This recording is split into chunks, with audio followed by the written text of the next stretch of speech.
Okay, and we are live. Welcome to another episode of All Things Xbox podcast. Again, Logan is with me. Logan, how you doing? Doing great, Jamie. How are you, man? Good. It's boiling. We've had new games announced, more game delays, and a game got, moved up a bit, which we don't see that often. You know, over the past few months, we see these cards on Twitter. It's just an image with a bunch of text saying, look, we want to polish this game even more, blah, blah, blah, blah, blah, and the game's delayed. Well, today they announced Gotham Knights. Actually, I'll get to that later, but it's been an awesome time for game news. With everything being pushed back over the past several months and, the pandemic stuff, there's been next to no gaming news. Like, not normally how we would normally have it, but that should pick up a bit, especially with things getting better. But we have a lot to talk about today, and we will talk about the whole Gamescom thing because there was a lot of games announced today, and a lot are coming to Xbox. And yeah, let's just get into it. But one of the first topics I want to start off with is the metaverse stuff. And I think gamers win today because of this. So Facebook, and I didn't put this in the topic list because I just want to rant about it, but Facebook basically put in $10 billion in Web 3.0 and thinking this was going to kick off. Web 2.0 gaming is pretty much what we do now. The way we access the internet, social media, PvP, PvE, all that stuff. We do it on the daily. That's Web 2.0. And it happened naturally over time. And, if you play Halo multiplayer, Call of Duty, you go on Twitter and do your own thing, that's Web 2.0. It happened naturally over the decades, and it is what it is. Well, you have these big companies trying to push Web 3.0, this, metaverse thing, living in an alternate world. And, they'll monetize everything in it. And it's cringe as hell. Like, we've all seen the adverts for, Facebook Meta and stuff, and it's cringe. And it's just failing through the roof. And they put out an image of the guy that runs Facebook, Mark Zuckerberg, and it looked like a Nintendo 64 game. It was horrendous. It was embarrassing. Did you see the image? Yeah, was that the one with him next to some buildings and saying like, "In this universe, this never happened," or da da da da da da da da that? Yeah, Or yeah. He was like oh, he was yeah, standing in that front of was the Eiffel cringe. Tower and something. But Yeah, it looks horrible, and it's like we've came so far with gaming that like games should not look like that anymore. Like if you're an indie developer making a game that like in that style, I completely understand it. But when you've put $10 billion into this, have developers making content, it's embarrassing. Like that was just horrendous, and I just think it's a bit of a. It's all these Web 3.0 things are failing is because they're not letting it happen naturally. They're trying to force it onto everyone all at once. Web 3.0 and all that meta stuff will happen eventually, naturally. We will eventually get to the point where Ready Player One will be there. We'll get to a point where you will be playing Halo and actually feeling like you're running around a map. That will happen someday. We're not there today. It will happen someday. But these developers and publishers and like Facebook and stuff, they're trying to push it on everyone. It's like nobody wants part of it. And the thing is, we have metaverses already. GTA Online is a metaverse. PlayStation Home was a metaverse. And things like World of Warcraft, where people get married in World of Warcraft, that's a metaverse. And I just think it's funny that these companies are trying to push it so hard on us and nobody likes it. Like, all the people that talk about it all day, you go to their profiles and it's just NFT talk and all that crap. And it just hit me today like a ton of bricks and I'm just sick of it. Has it bothered you at all, or is it just me having a crazy moment realizing all this stuff? no, I feel you on this. I think it's kind of cringe how they're trying to force it and trying to like speed up the timeline. Like you said, it if it occurs naturally, then great, and it should eventually. I'm not an expert, so I don't know a timeline in particular, but like it should naturally in the next decade or two, like start shifting to where things are closer to that idea than they are today. But to try to go, hey, the year is 2022 and we want this to happen now and we're just going to put it out there when it looks like crap, it's going to be a problem and people aren't going to want to take part in that or use that. So, yeah, especially with Meta being trying to push it and especially with them kind of being non grata with a lot of people at the moment anyway. It's Yeah, I'm not a fan of that. I know Microsoft has been talking big about the metaverse as well, especially with the AB deal, which we'll talk later. But um, in general, I have no problem with the metaverse. I think it's a natural evolution that's coming to tech and the entertainment medium as a whole. But I think that has to occur naturally and fluidly through innovation and updates and user um, interactions rather than just, you know, pigeon forced. It doesn't make any sense that way. Yeah, but yeah, no, we'll move on from all the Facebook stuff because I just wanted to rant about it. But it will happen naturally if they actually let it happen. So before we get into like the main topics with all the Gamescom stuff, Logan, you want to talk about the whole Game Pass and Bethesda games thing because you are right. Like there was a big drop of Bethesda games the other day on Xbox Game Pass, or should I say PC Game Pass, and I noticed it bothered you. Yeah, not a lot irritates me, but that kind of just didn't sit right with me a little bit. And I know it might sound goofy on one hand, like it's PC Game Pass, there's Game Pass, they're advertising for each other. It's just, Game Pass is Game Pass. Like, what does it matter? I mean, for one, you're hold on a sec, the phone. Like, for on one hand, it's just like they're trying to create a bigger market for the PC Game Pass, so they just keep hyping it up nonstop. But on the other hand, it's neglecting the actual console version of the Game Pass. And it's like, okay, so you tweet out from your main account all this huge QuakeCon haul. And everybody's like, dude, awesome, Quake, Return to Castle Wolfenstein, Hex and whatever. Like, I've been wanting to play all these. And then you look in the fine print and it's like, oh, it's PC only. Then why is the main Game Pass account tweeting it? And then, on top of that, several of those were games that already had Xbox versions, console versions already done, have been sold, they exist, they're out there. I have my copy of Quake 4 just sitting over here. It's like, one, like, why weren't these made BC in the first place? Or two, if it's because of licensing or whatever, then maybe there's a chance we could get those after the Activision deal happens, and maybe because Activision technically published Quake 4 and Return to Castle Wolfenstein. But it's not just those. There's like this overarching thing that's been kind of just simmering below the surface with Game Pass and PC Game Pass, where PC Game Pass has been getting a ton of stuff lately that the regular Game Pass hasn't. And when you talk about a shared ecosystem, like what you can play on one, you can play on the other, play anywhere, then it's not truly play anywhere. That kind of doesn't seem congruent to me. And then this ties into the whole, like Age of Empires 4, for example. That game, yes, it's historically a PC franchise. It was leaked a while back that they were planning a console thing, but it's still MIA. They had a subtle tease from the studio head and were like, oh, we'll be watching, Gamescom opening night, and people get excited, and it's just some more content for Age of Empires 4, which, kudos, that's great. I'm happy for the people who play it. But it's a first party franchise, and the fact that it's hidden on PC when you have mouse and keyboard support already for Series X for a reason. I mean, at least I assume there's a reason for having mouse and keyboard support.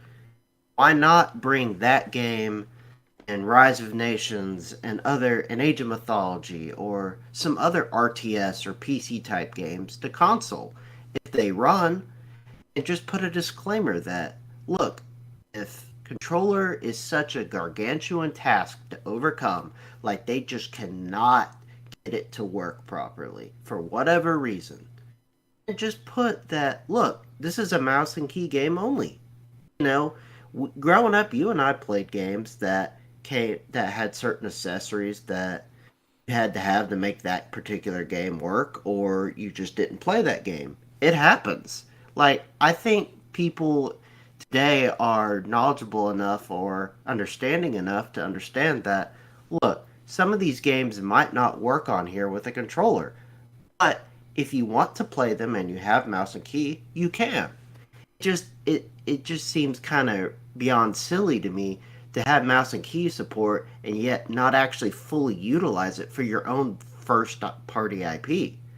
And then, just back to the, Quake 4 and the Return to Castle Wolfenstein, it seems I understand licensing is a thing. Like, uh, BC is a passion of mine, so I get it. But the idea of your own first party games, as soon as this deal finalizes, not being fully accessible across both platforms of your ecosystem seems really goofy to me. If it's about time and resources, then please do it. It means a lot to the community to be able to play these and share them across the ecosystem. Don't make it to where, it's only on PC when you're talking about making it for both, when there's clearly console versions already for these games. And that's the end of my spiel. It's been something that's been simmering for a while. Yeah, before I get to my point on that, I just want to say thanks, Nick W, for the $9.99. He said, out of all the games showed today at Gamescom, what are you looking forward to? Oh, sorry, what are you excited for? What are you excited most for? Honestly, to me, Lies of P. That game looks incredible. We will talk about that in length in the show. But I've been looking forward towards Lies of P for about a year now. Interesting game where you play as Pinocchio in this dark, gritty, like Victorian era, like England. I think it's England. But honestly, the game looks amazing. The gameplay looks fantastic. The visuals. It's a cool concept. Like Pinocchio in this evil world. It's a cool concept. What about you, Logan?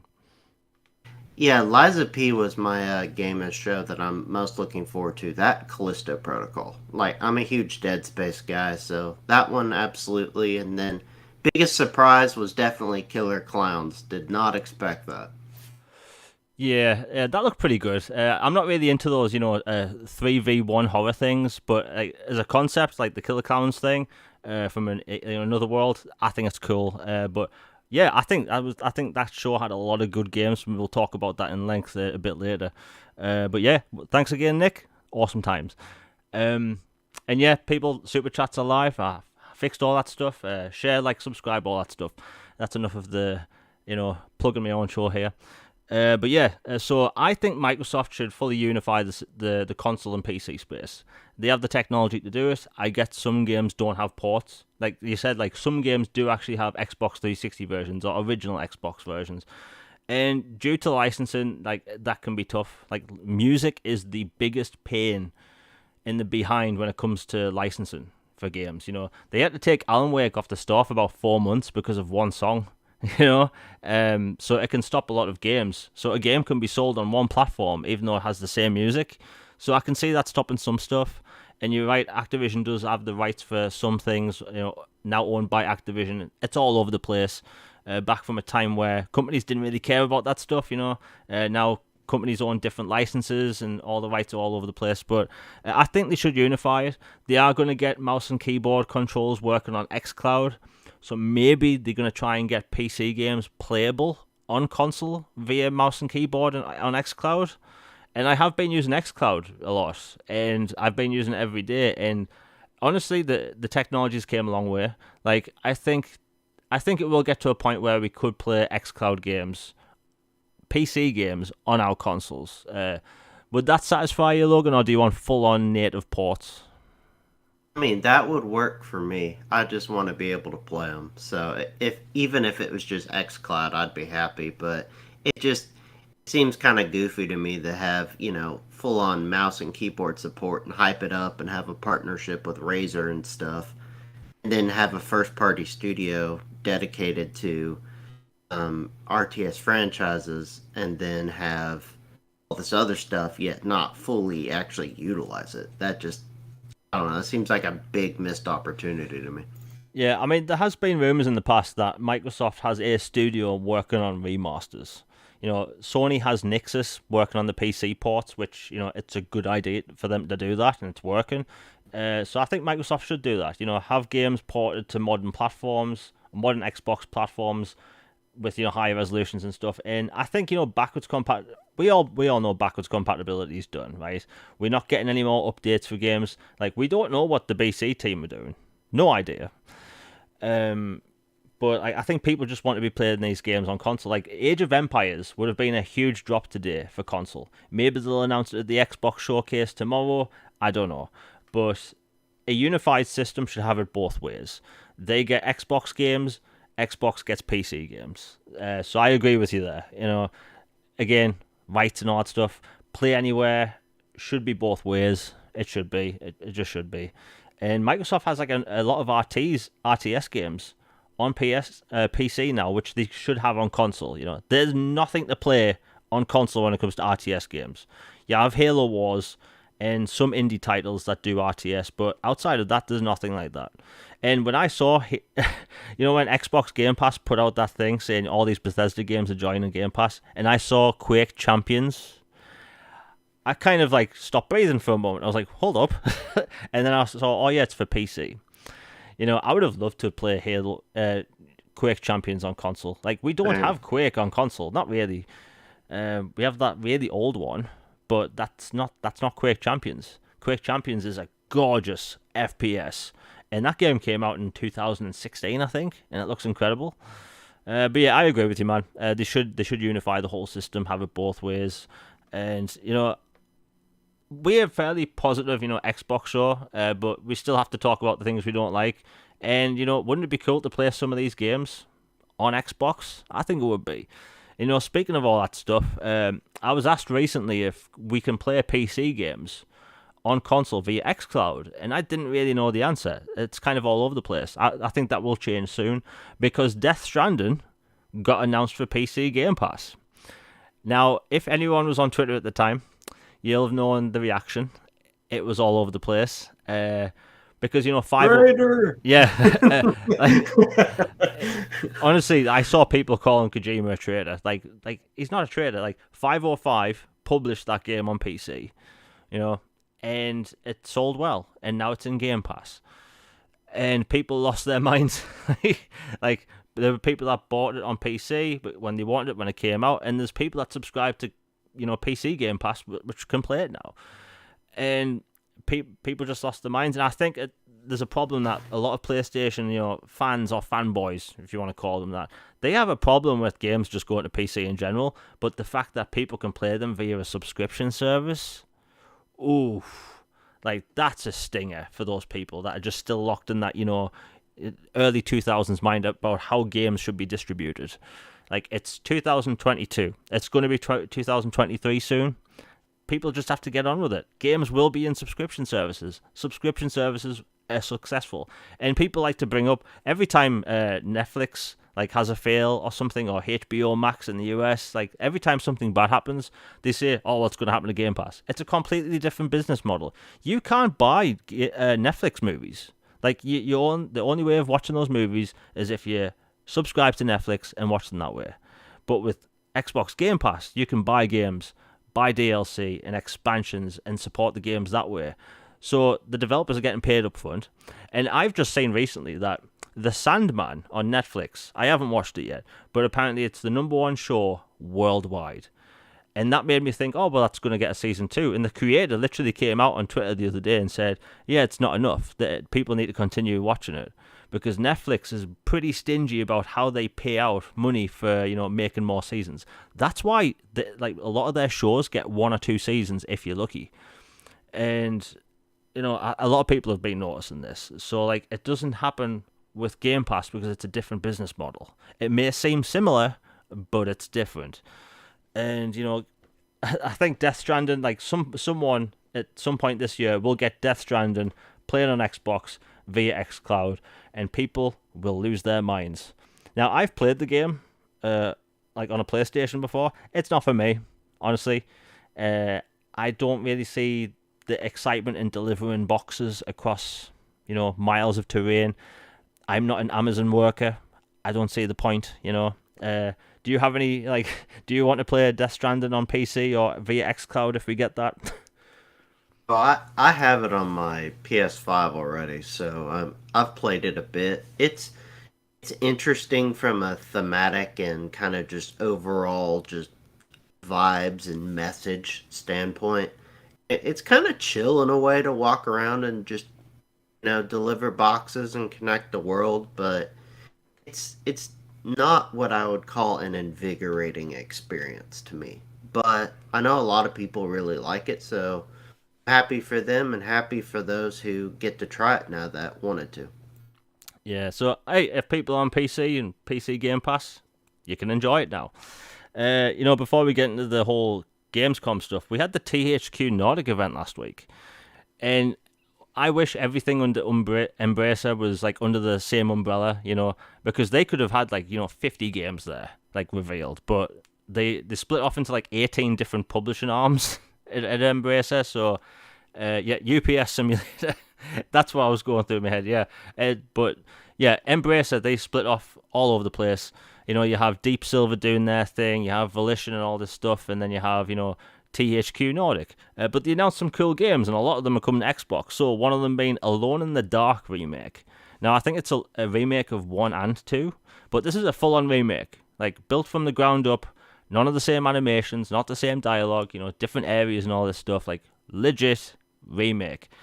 And it looks amazing. Like, if you like third-person, over-the-shoulder horror games, like, the Resident Evil 2 remake and stuff, you're going to like this. Like, did you watch the trailer at all? Yeah, I've seen little bits of it, and I'm super stoked for it. I'm a big, survival horror fan and horror in general. So it kind of feels like we're in a golden age, a new one for horror games. We've got Callisto Protocol, we've got the Dead Space remake, we've got, now Alone in the Dark remake, we got Scorn, Killer Clowns, Chainsaw Massacre, just Dead by Daylight. There's so much out there it's a great time, and I'm looking forward to it for sure. Yeah, it looks really good. Like, I've been posting screenshots in the past week, and it looks pretty phenomenal. And I'll get into this. People have been looking at Saints Row today and saying, well, we can't trust what Embracer does because of the state this game's in. We shouldn't be doing that with publishers and video games. Like, just because one game looks bad or performs bad doesn't mean they all going to. Like, I've got a lot of THQ Nordic's games, or THQ's games. Like, a lot of them perform really well. Like, the Darksiders games never had any bugs at all. So I wouldn't worry about it. But another game that's coming to Xbox by THQ Nordic is Wreck Nation, which is an open-world arcade action racer. It looked a lot like Split Second. So basically you can make your own maps. It's got like 100,000 square miles or something like that of terrain where you can just race and, make stuff. So that looked good. The Gothic remake is coming to Xbox Series consoles in 2023. And it was a CGI trailer. Or it might have been in-engine, but it looked really cool. It was announced last year with a PNG, and that's it. But we got a trailer this year. Looks pretty cool. Jagged Alliance 3. That's an XCOM style game. It was only announced for PC, but the last 2 games have came to console later on, so I think we will get that at some point. Outlast 2, as I say, Outcast 2, A New Beginning. It's a third-person, over-the-shoulder action-adventure set in a sci-fi alien world where you can fly around on a jetpack.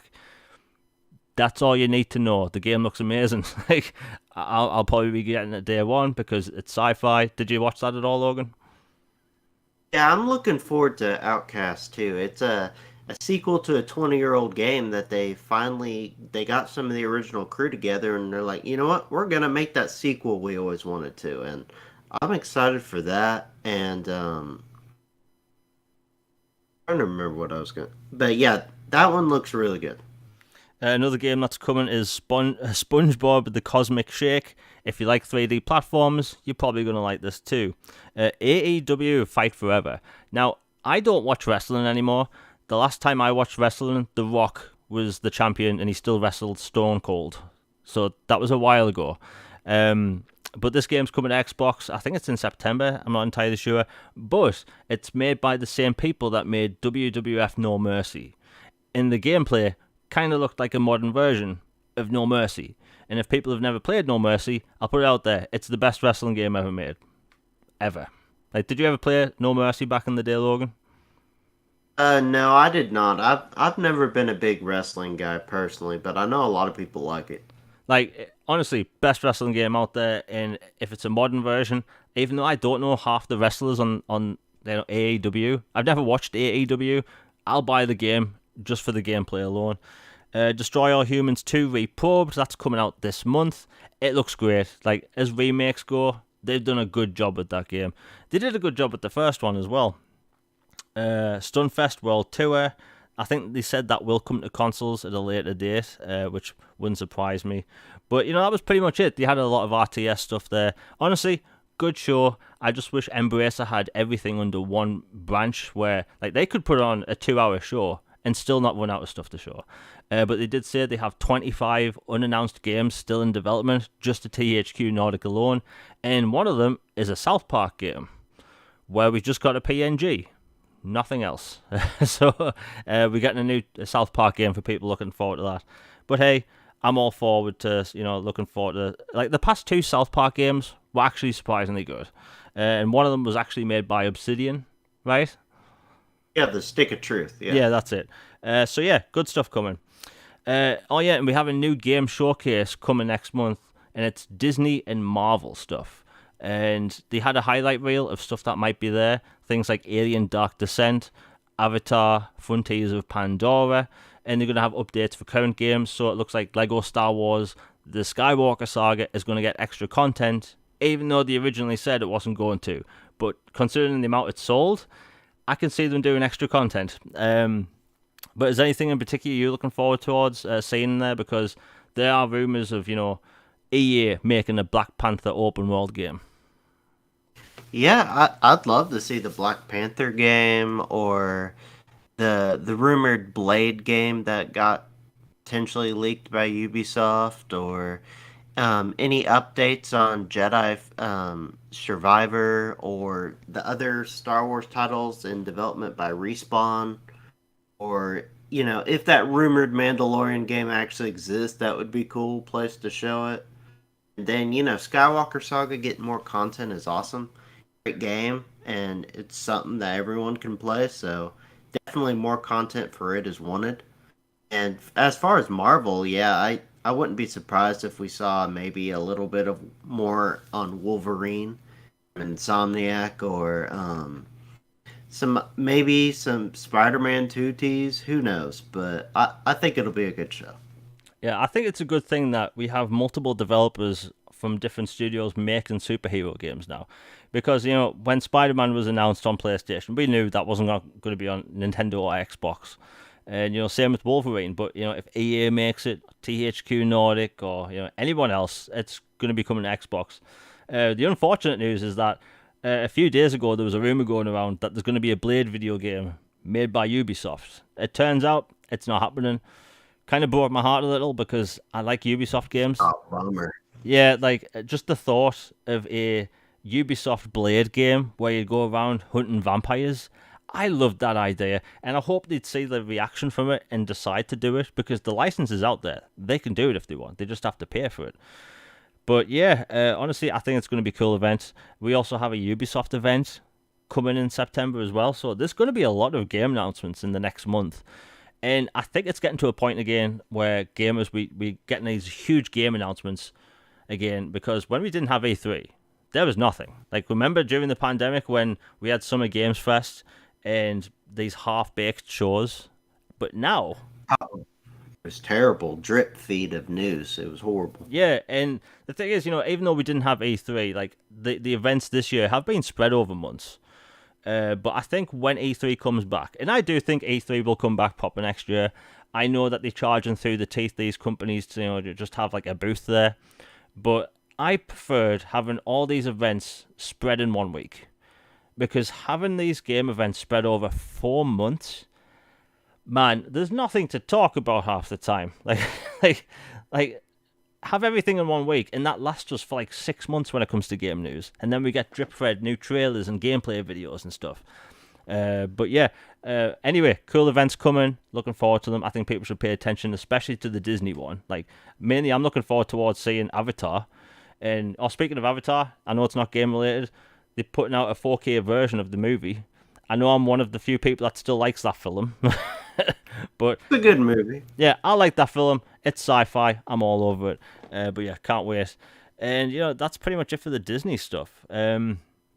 Okay, yeah, first rant of the day. For me, anyway. So I go on Twitter to post about game and stuff, and I don't talk about anything else, really. I post about what film I'm watching. Maybe I'm at a pub with mates, I'll post a picture of my beer or cider. And that's pretty much it. And I've noticed on Twitter recently, people are getting up in arms about game prices. And I know people might be sick of the whole game price topic by now, but like, if you listen to this show, chances are you are subscribed to Game Pass. Because it's a good service, and you like what you get for the money. But there are still games out there that don't launch in Game Pass. Like, most games don't launch in Game Pass. So the way I see it is, like, I'm saving money by being subscribed, and that money goes towards games that don't launch in the service. But today, I'm scrolling down my feed, and I wasn't going to turn this into a topic, but I need to because I'm going to rant about it. And I see someone I've never seen before posting the prices of upcoming games that have just went up to $70 and celebrating it, saying, oh, they're joining the $70 squad or whatever. And that really bothered me. Like, people are celebrating now. These companies charging more. Because, look, when 2K announced the game prices for next gen being $70 for their sports games, everyone complained online. Everyone, right? And that went quiet for a while because there was no next gen news for about 2 months. And then Sony came out and said, look, their games are going to be 72, right? And then everyone went quiet. Everyone stopped talking about the game prices, how it's not an issue anymore, and now you have people defending it. And I just look at games like Elden Ring. Elden Ring sold, 16 million copies in, 4 months? And that was $49.99. I think it was $60 in the US. But, that wasn't a full-price game. And I'm doing air quotes, and it sold that much. And I always hear these people say, it's only $10 more. Screw you people for saying that. It's not just $10 more, right? No, I wasn't going to make this a topic, but screw these people, because it's not just $10 more. When I pay for a game, that's $70, or should I say £70, right? £70 at the minute is $85. Earlier in the year, it was about $93. So when you tell me I should pay £70 for a game, you're telling me I should pay $85 for a video game. That's ridiculous. These people would not pay $85 for a video game. And this is what frightens me about next generation. These people are going to be the reason video game companies get away with charging $80 next gen. Because why? Because it's next gen. They can charge $10 more. I want to know if anyone in chat agrees with me, because I feel like I'm a madman getting angry about this stuff. Or annoyed. I'm not angry, but it's like, I get told daily that £70 games should be normal. Yet you have companies like Bandai putting out Elden Ring at $49.99. Dying Light 2, $49.99. Gotham Knights, I think, is going to be $52. I saw for $52 today. And $52, I'm willing to spend £52 or £55, right? But like Canada, Australia, they're getting charged through the roof. I saw games listed in Australia for $120. That's not normal. And people say inflation. People bring up, cartridges. And by the way, everyone that ever brings up the prices of cartridges, and I hope these people listen to this, you are dumb. You have no idea what you're talking about. And here's why. In the 90s, games cost like 70, 80, or sometimes £90, right? These games were manufactured across different companies in different, factories. You had one company doing injection molding for literally the shells, the cartridge shell. You had a different country in a different factory making all the components, and then you had a different place putting them components together, and then you had the shells shipped to a different country to put it all together, and then all that stuff was packaged in a different manufacturing center to distribute to other centers. But when it came to CDs and DVDs and Blu-rays, that crap is all done in one facility. One single facility to put all the games in the cases, and then they send them out. And then digital games cost the same in most countries, right? digital games cost the same. Although in the UK, I will say this, a lot of games cost more if you buy them digitally. Bloody shocking. But yeah, I saw this feed today of this person just posting like images of games, like, oh, Ubisoft's joining the $70 club, or some other company, and it just really, really annoyed me. Like, in the US, you're getting charged $70 for a lot of big upcoming games. In the UK, we're getting charged £70. It's crazy. People should not be willing to pay this stuff, and these people that say we should be willing to spend that money, they will bash Game Pass day and night and say, no, we should spend $70 on these games because we own them now, apparently. But we can't subscribe to a Game Pass service or, something like, the Nintendo service or PlayStation's. Why? They're still getting the money. And it grinds my gears. It really grinds my gears. It's going to get to a point where $80 games are the normal next gen, and I'm bloody sick of it. They're going to make this thing the normal. Like, the thing is, right, if you live outside of the UK, this is how it works, right? I'm not trying to bore anyone, but I'm just really annoyed. If a game or a product costs, let's say, I'm going to say $100, right? They will do a complete number transfer in the UK. So you think, oh, well, $100 in the UK, that means it's going to be about £85, right? No, they'll charge us $100, just so the numbers match. Like, I remember when Titanfall 1's Collector's Edition came out in the US, I think it was $250. It was £270. That's that's over $300. And it's happening all the time. And, I don't know, Logan, what do you feel about the whole price thing? Because we talk about the game price thing a lot, but like Ubisoft's moving to $70. Like, the Skull and Bones is $70. I like the look of it, but I'm not paying £70 for Skull and Bones. I don't know, like, I'm kind of conflicted on it. Like, this is kind of a side step to the topic, but I'm sure you've seen the recent, Twitter thread that came up a couple days ago from one of the Halo community moderators, or the studio guys, Unishek, I think was his name, talking about, like why game development is harder today than it was in the past. And then Actman or somebody had a take on it, and then everybody was dunking on his take or uplifting his take, and it led to a whole cluster, whatever. But so on one hand, I get the idea of the price going up because, things cost more to make, takes more time, yada, yada, yada. But on the other hand, I'm like, if there's a set, tier system in place to where it's been established that it's just this way, and people are used to that, and they're rejecting the $70 games or waiting till they're on sale to buy them, then maybe they should just quit trying to upfront profit and then just backload profit with, make the game the normal price and then add DLCs or microtransactions, whatever.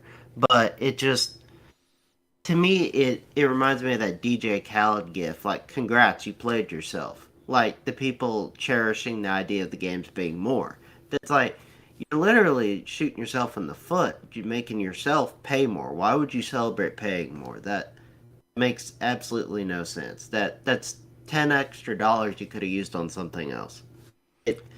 To me, like, that price isn't a deal breaker, especially for some games, but I would much rather pay $60 for it, especially if it's the same game across platforms. Like, kind of irked me a little bit the other day when I noticed that Callisto Protocol is like $70 for the Series X version and the PS5 version.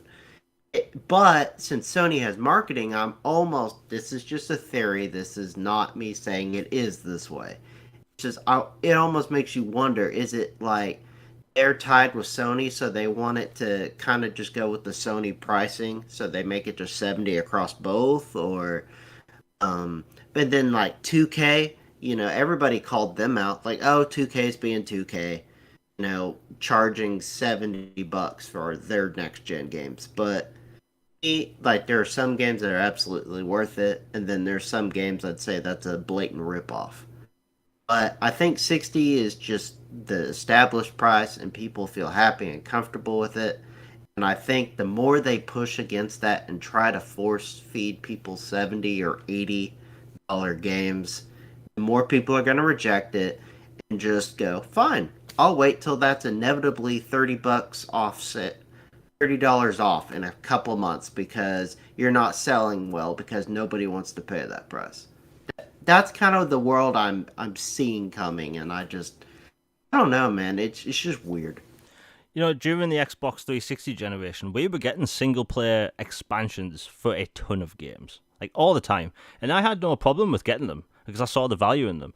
But I've noticed over the past generation, like single player expansions seem less often. And you look at something like Grand Theft Auto, they put out 2 amazing expansions for GTA 4, which could literally stand as their own games, right? And both offered completely different experiences. And when GTA 5 came out, there was no single player expansion, so they actually got less money from me because they didn't do any extra content. And same with Red Dead Redemption. I bought Red Dead Redemption 1 when that came out, and I bought the expansion. But when the sequel came out, I bought the game. I didn't play the multiplayer because I'm not really into multiplayer, but I didn't get any single player expansions. And so there's a lot of these companies, they're not getting any money now from like not making extra content, and they just want to upcharge us more. And you look at things like Mass Effect Legendary Edition. Like, I will praise that game every day of the week. I'll admit that. People can call me a fanboy if I want, but think about it, you have 3 games, 3 full RPGs, where the first game has every single asset rebuilt. And they fixed all the bugs. It's a damn good remaster. And then you have like some remakes coming out that's $70. Like Mass Effect Legendary Edition was $60. And you had things like Gears of War Ultimate Edition. That was $35, I think, or $40. And it's literally the same thing as what The Last of Us is doing. And people are just celebrating these prices. And I know for the past few episodes I mentioned prices, but like, why is it we have to hate on something like Game Pass that offers a value, yet we can't stand up to these companies and say these games shouldn't cost that much? Because look at Guardians of the Galaxy. I bought that game day one, but that game should not have been $70 hurt that game, and $70 will hurt a lot of games because it's not just $10 extra. It's that $10 extra is making people go, you know what? I'm not going to buy it. I'm going to wait for a sale. And I've seen people on both sides of the fence do this, right? Wait for a sale. And then that's that developer not getting their money, and then in their first quarter or whatever, where they judge whether a game's going to get a sequel or more content. Why do you think Mass Effect Andromeda didn't do so well when it comes to extra content? Other than the fact, like, I'll admit, I did not like that game, but people wanted single-player expansions. It didn't sell well. And games are not going to sell well because of its price. And I'm sorry, people, I just, like there are people that are willing to pay $70 just to be spiteful. That is absolutely crazy.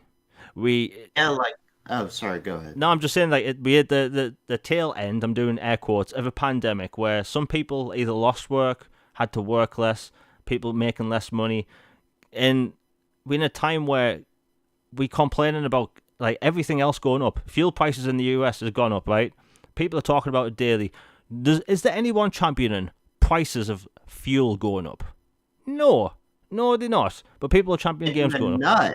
Like, I put this. I saw a packet of butter today for £5. It's normally like £1.20. £5. No, I'm not paying that for butter. But it's just ridiculous. Like, and fanboys celebrating it is ridiculous. It's just ridiculous. We'll move on. But sorry, what were you gonna say? Because like I've just been ranting about price for like 10 hours. Oh, I was just gonna say, like, I have a specific example, like The Quarry, which I love Supermassive and their games. They make great games, great horror story games, interactive. Till Dawn was one of my favorite PlayStation exclusives. It was brilliant. So I'm a big fan of their work. That game launched $70 for Series X, and I bought it because I love their work and I love their games, and I'm a big horror fan, so I went ahead and bought it. But then lo and behold, a month or maybe 2 month and a half later, it drops to like 30 or $40 because for whatever reason. Maybe they weren't shipping as much as they wanted, but the fact that they're already plummeting that quickly in price should be a sign that, folks aren't really thrilled by the $70 tag thing. And except for these chest thumper, you know, fans that are just like, oh, I pay more and look at me, I'm special. Like, beside from that, like, most people are like, why pay more when I could pay less, get on subscription, or just wait a little bit and get it for less if they're not gonna do the standard rate that everybody else goes by? Yeah, and like I don't think like there's PlayStation fans that don't like the $70 thing. Like I'll put that out there. Like there are a lot of fans out there on all consoles that are all good people and they just want the best of people. But there's fanboys. They either literally just want to just pay more money just for the sake of it. And here's the thing. I think if Game Pass was created by PlayStation and their games were day one in the service, I think the situation with them would be flipped, right? I think they would be all for day one games and games not being $70. Like in the UK, Microsoft didn't really raise the price of their first party games, right? So in the UK, we had a price increase with the Xbox One and PlayStation 4 generation. Games went from £37 to 50, and then throughout last generation, they went slowly up to 60, 65, 62, all over the place. Like if anyone from the UK is listening, you know what I'm talking about. Game prices the past generation have been all over the place. 40, 45, 50, 55, 60, 65, or dare 70, and now 70. And it's just all over the place. And I can't stand it. And I see people on the daily on Twitter yapping the little mouths that nobody cares about, like talking that these games should be 70. And then there's people liking and retweeting these things because they want to charge more. They want to pay more for games. Are you out of your mind? Okay, celebrate, fuel prices going up. I want to see that on Twitter from these people. Celebrate all that crap. And you can say, fuel and all that stuff, fuel and food is necessary, which it is. But, like, stop it. Stop being dumb. Stop being pathetic. Anyway, I'm trying my best not to swear. We'll move on. But the 70 price thing is just ridiculous. Anyway, on to a different topic. Embracer is buying everything. Literally everything. They put out 6 press releases at 5 in the morning last week. I'm not even kidding. It was about 5 in the morning here.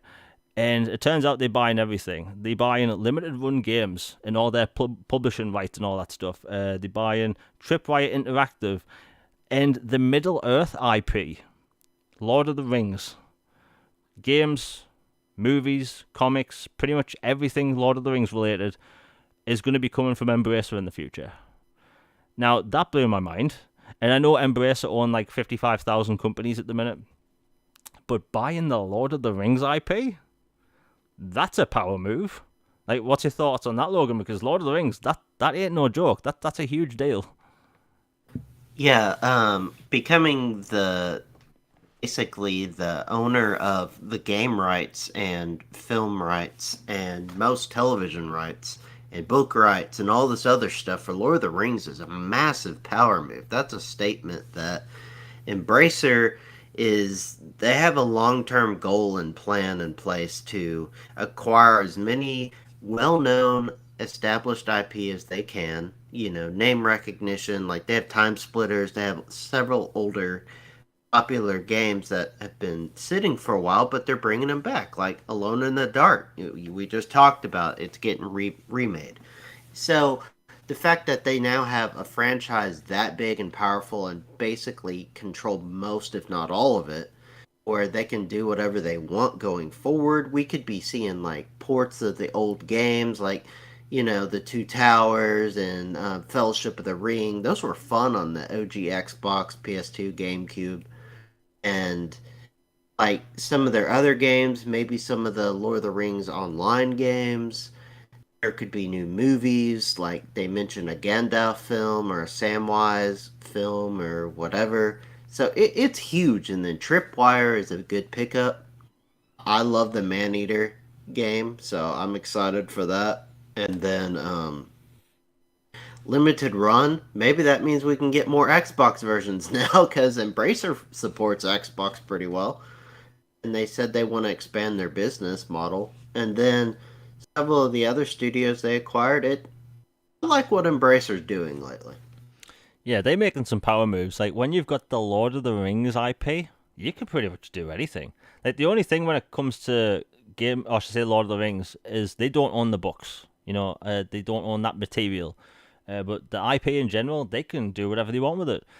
But what was interesting is that they also bought a studio that is capable of remastering important old titles. Like they have a very specific engine that lets old games run on modern platforms.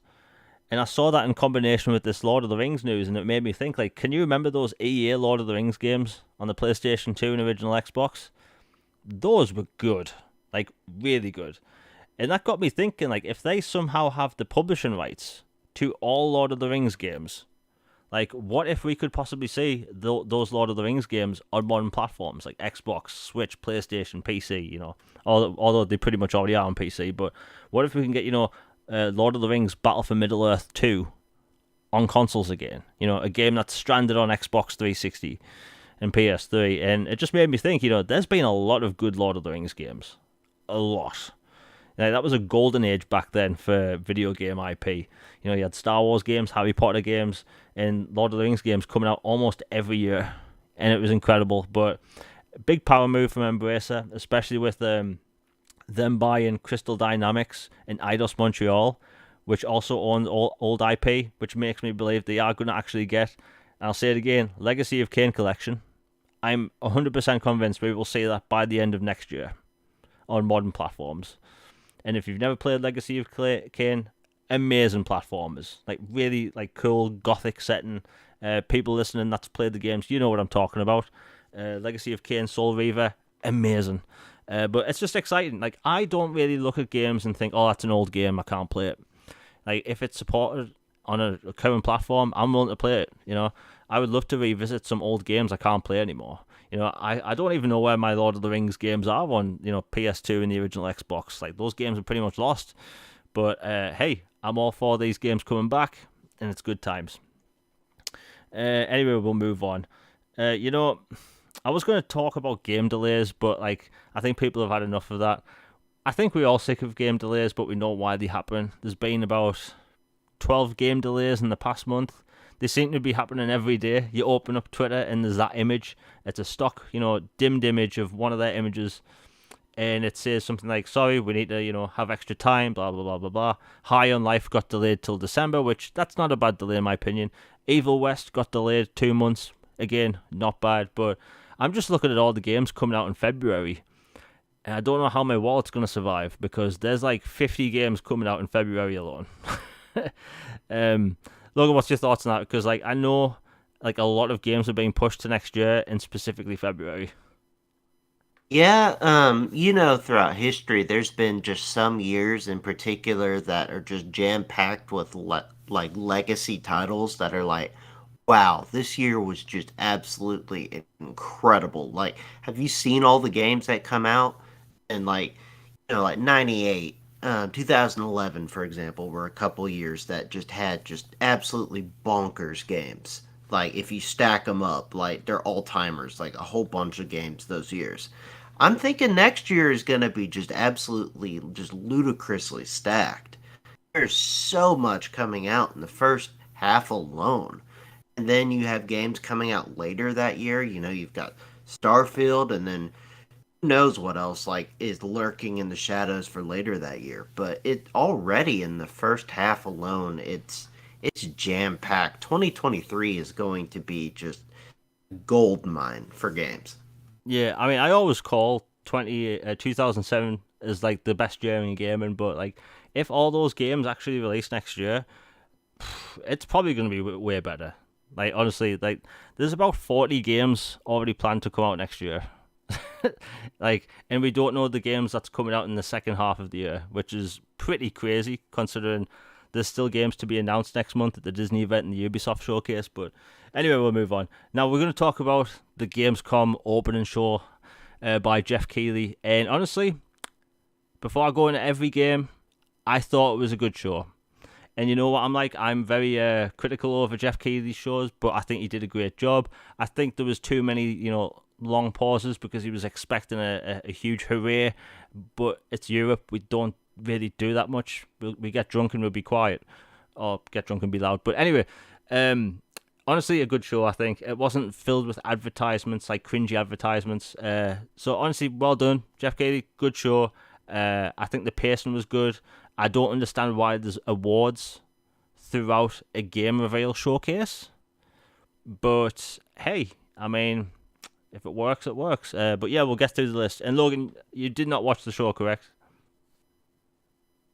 Yeah, I wasn't able to catch it live, but I caught up on highlights and saw the list of titles revealed, and it was a really good list, I thought. And aside from Kojima popping on just for a podcast, or just a little car thing, the Pikachu car, it was pretty straightforward games, which is what the people want. And then there's occasional special guest or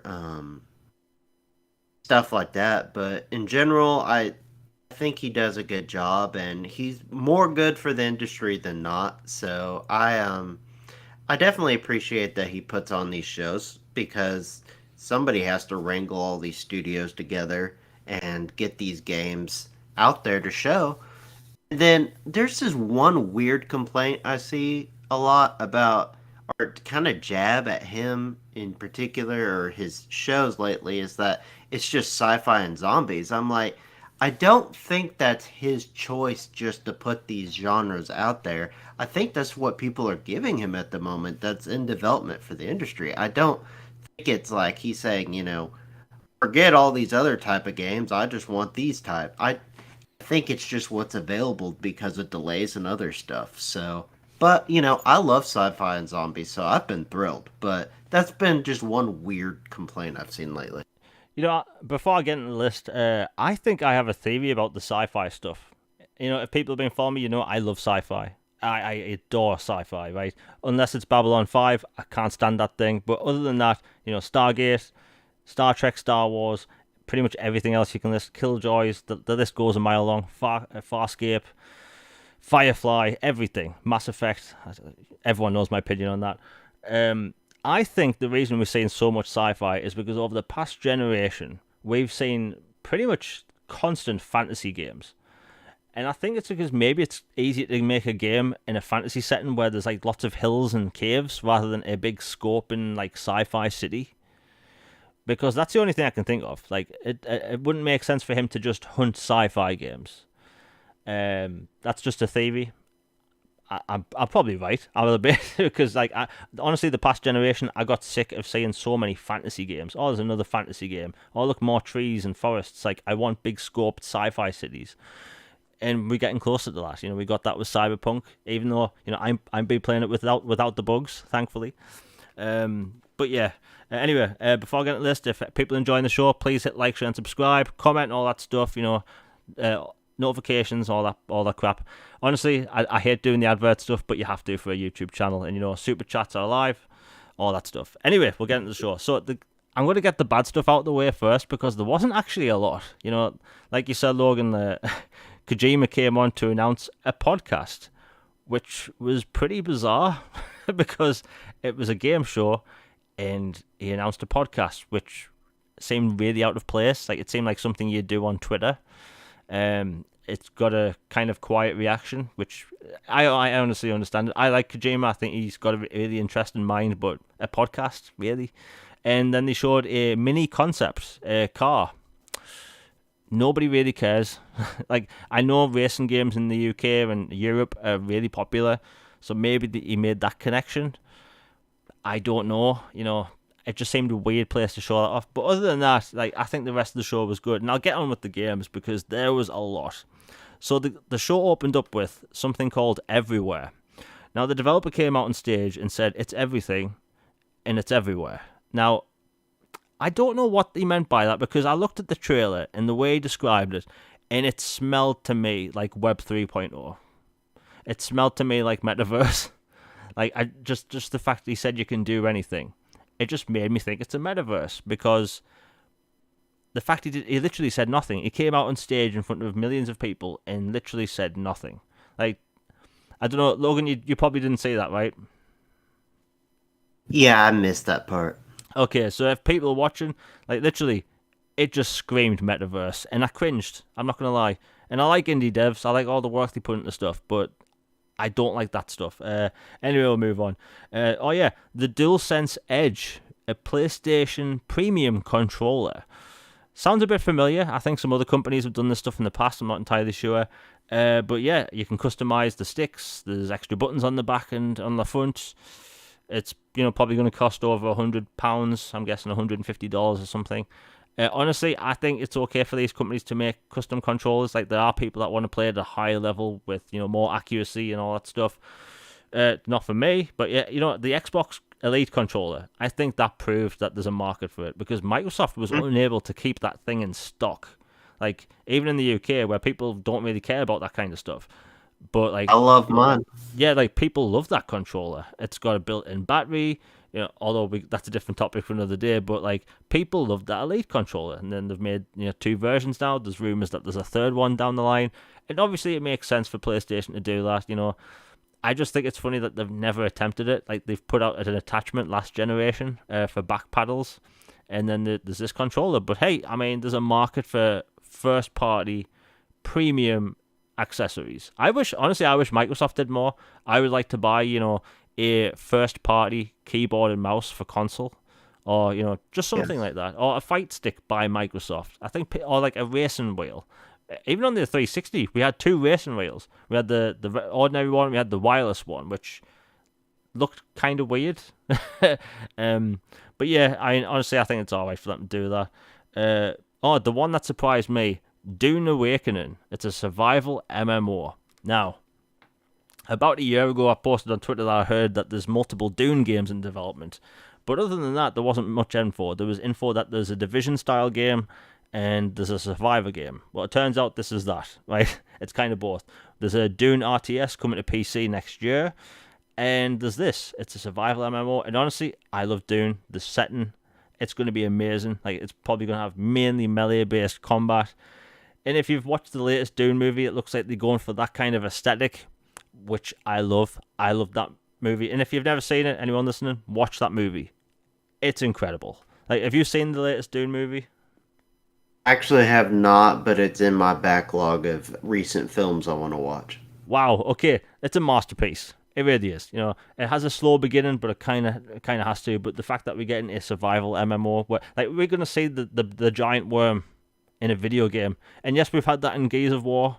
I don't want people to bring that up because people will bring that up. But like the Dune worm in a video game, like it's gonna be amazing. And the fact it's coming to Xbox Series XS and it's also coming to PlayStation, but like I love the fact that we're getting licensed IP on the regular game. We're getting a RoboCop game. We're getting a new Terminator game. There's multiple Alien games in development.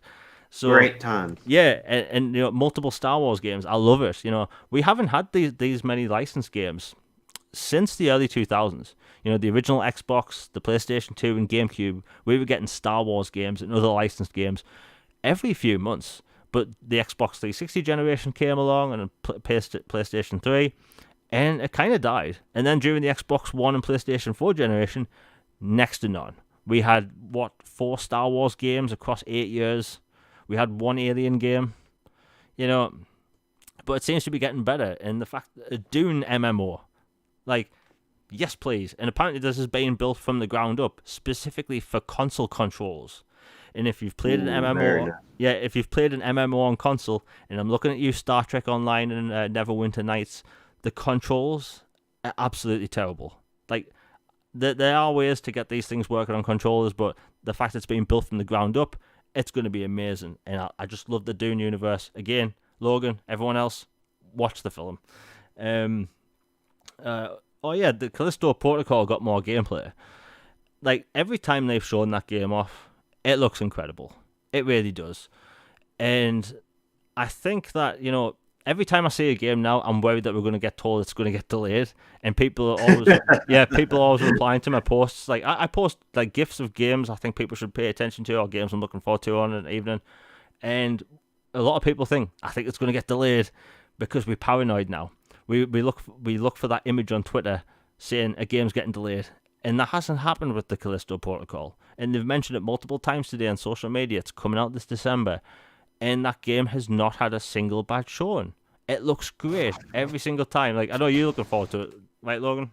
Oh yeah, absolutely. It's day one for me. I'm actually thinking about picking up the collector's edition. I love Dead Space and sci-fi horror and just horror in general. And every time I've seen it, it looks better than even before, and it already looked great.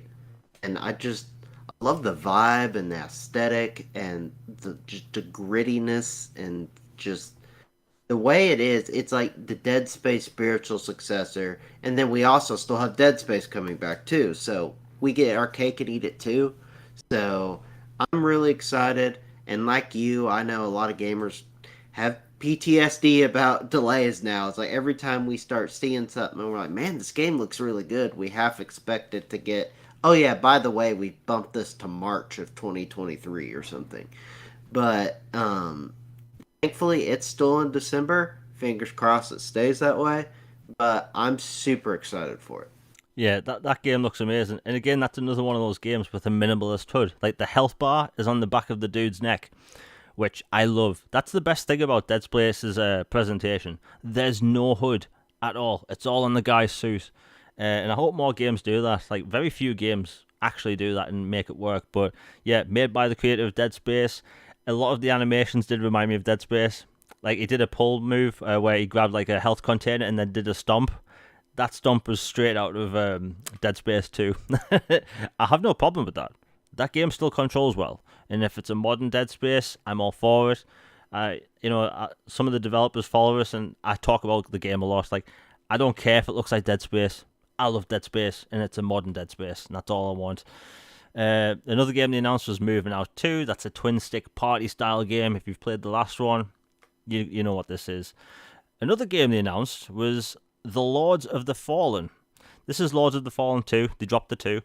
And honestly, I think it actually sounds better with the in the title. And I knew that game was Lords of the Fallen straight away when I saw that hand sticking out the ground, because that's in the CGI trailer for the first game. And a lot of people hated on that game. It was a kind of budget-style Souls game, but this game has a bigger budget and a bigger team making it, and they've probably learned a lot of lessons. Like, honestly, as a Souls-style game, it was pretty decent in my opinion. Like, Dark Souls and Elden Ring will always be known as the best ones, like the A-tier makers of the Souls-likes. But honestly, I had fun with it. Did you ever play Lords of the Fallen? Yeah, I actually have it and the DLC for it on Series X, and I enjoyed it. What I've played of it, I haven't beaten it yet, but it definitely, you can tell it's a different take on the Dark Souls genre and style of combat. Like kind of these fallen god type things and humanity rising up, and it has more story to it, like up front than Dark Souls, but I've enjoyed it, and I think this one definitely sounds like it's going to be much higher budget and more scaled for what they're looking for. Yeah, and they've said, like, in multiple press releases that it may be coming soon. And the thing is, that game's been in development for, like, I want to say 6 years. It did change developers, I think, about 5 years ago or something. But all in all, like, cool concept trailer. And here's the thing, I know a lot of people mentioned this. There was a lot of CGI trailers. Now, I'll put this out there, because I've said this before. I don't really have a problem with CGI trailers because they give you a sense of the tone, what the game may look like, characters, game world, theme, all that stuff. Like, granted, the game will not look that good, but you know what you're kind of getting yourself into. So for me, it doesn't really bother me. Like, the CGI trailers bother you? They don't bother me for a first or second showing. Like, if you're introducing an idea, of course you want it to look as great as possible when you're first introducing it and setting the stage for it. And then a second one, you have a little bit of an update and it's CGI, that's fine. But third showing and beyond, I kind of expect gameplay or at least, an in-depth discussion about it. But yet, first or second showing, yeah, absolutely, CGI is fun. Yeah, I mean, some games just get a PNG and people celebrate it. So I will take a CGI trailer over a PNG any day. Next up, we got a Hogwarts Legacy trailer. It was a story-based trailer, mainly focused on side characters, which I'm all good with. Honestly, look, I think people have been following me for a while know that I talk about that game a lot. I've always wanted a Magic School RPG set in, Hogwarts, and we're getting that next year. That I'll be honest, that delay hurt the most. Like when I saw that delay like a few weeks ago, I cringed inside, died a little bit. But honestly, the trailer looked fantastic. The collector's edition is getting announced tomorrow. And Ooh. yeah, I'm putting a bet out there with someone. I think it's either going to be a wand or a miniature version of Hogwarts. That's all I could think of, really. Sorting Hat. Yeah, it might be a sorting hat. But honestly, I'm looking forward to it. I kind of stopped buying collector's editions a while ago because I've just got too many. But they keep putting out good ones, and I'm just like, I really want to buy them again. But they take up so much space. I'm one of those people that keeps collector's editions in the boxes, and I don't know why. Like, I should buy a display unit. Anyway, that's just a mini rant. But yeah, Hogwarts Legacy. And yeah, weird thing about this is that it's a single player RPG. It's narrative driven, and it has 72 hours early access if you pre-order it digitally. Now, I don't have a problem with like companies doing this stuff. Forza's done it for the past, I think, 4 years or something. They've done it for a while. Gears 4 and 5 did, I believe, as well. Yeah, I think they did it as well. I know Square Enix, they tried to do it with Deus Ex, but the way they did it was just bloody horrendous. But a few other games are getting it, and I don't really have a problem with it. Call of Duty's having it this year. You can pre-order it digitally, and you'll get the campaign a week early, which, hey, I think that's cool. So I have no problem with companies doing that. It's a way to get people to buy games digitally. I know that companies that run, physical shops, they don't like it. And the thing is, I was going to get Hogwarts Legacy physical. But I'm looking at that now thinking, I kind of want to get it digital now. Because 72 hours to play a single-player RPG. One, if I can't get a review copy, that's content. like 72 That's hours. a big head start, too. Yeah, and I think a lot of people will be clamoring to get footage out there, But honestly, I just want to play it, so I will probably just dip in for the digital copy. But yeah, honestly, Hogwarts Legacy, that's pretty much one of the most anticipated games from the show, in my opinion. Anyway, I'll continue. New Tales from the Borderlands. That's actually its name. Now, it did leak last week. That's launching this year, which surprised me the most. It's launching, I think it's this November.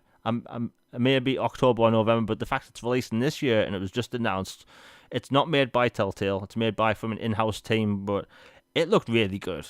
The first game was good. They've got some of the creators back from the story and all that stuff. And I know you really like the game, Logan.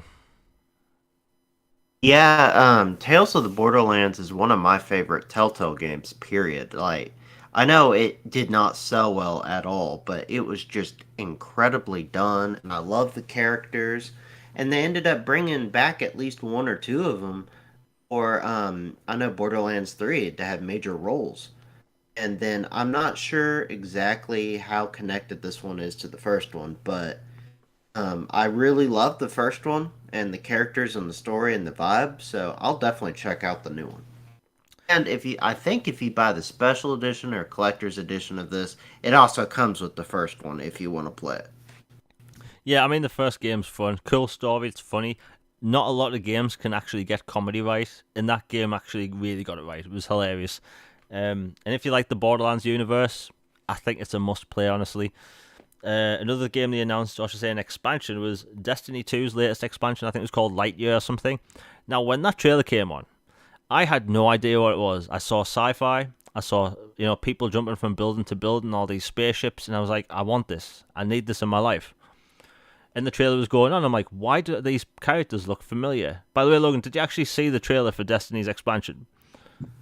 No, I did not, but I saw a lot on the timeline being very, very happy about it and talking about the high production of it and how awesome it is.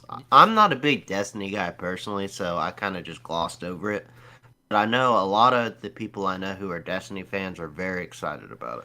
Yeah, like honestly, out of all the Destiny trailers they've put out, that's probably the best. Like I haven't played Destiny since the first game, really, and like I was on board while watching it. I'm thinking, this is Destiny now. It looked incredible. It's one of the best like trailers I've seen in a while, and it was like just showing you like tons of like armies of enemies fighting each other and stuff. Incredible sci-fi.